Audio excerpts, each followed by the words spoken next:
En affichant ces portraits, en appelant à leur libération, nous nous associerons à ceux qui disent à Cécile Keller, à Jacques Paris, que nous ne les oublions pas, que la France ne les oublie pas. Je vous remercie.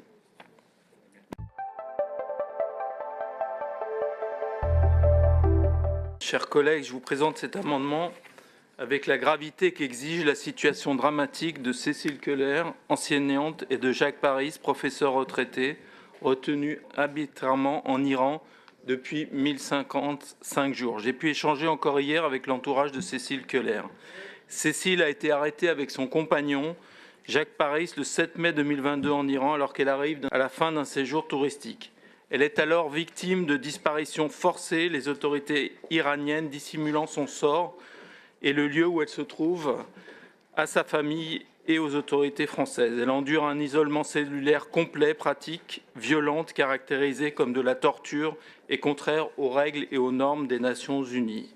Elle ne peut contacter sa famille qu'après 7 mois de détention. Après ce premier contact, les appels suivants sont rares, irréguliers, courts et sous haute surveillance, empêchant Cécile de s'exprimer librement sur ses conditions de détention et sur son état de santé.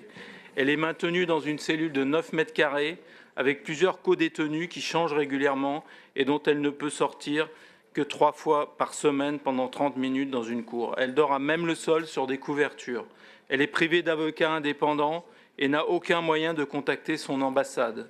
Elle ne peut pas recevoir de courrier. 3 ans, bientôt 3 ans de détention sans fondement légal dans la section 209 de la prison d'Evin à Téhéran et de traitements inhumains loin de leurs proches et de la France. Nous ne pouvons rester silencieux face à cette situation tragique. Les proches de Cécile m'ont dit d'ailleurs à quel point Cécile était affaiblie, sa santé fragile et à quel point aussi chaque soutien comptait pour Cécile et pour Jacques. D'autres collectivités et institutions ont déjà affiché leurs portraits sur leur façade. Après l'Assemblée nationale mardi dernier, nous proposons que la région Île-de-France fasse de même dans un geste fort et symbolique à la hauteur des valeurs qu'elle défend. En affichant ces portraits, en appelant à leur libération, nous nous associerons à ceux qui disent à Cécile Keller, à Jacques Paris, que nous ne les oublions pas, que la France ne les oublie pas. Je vous remercie.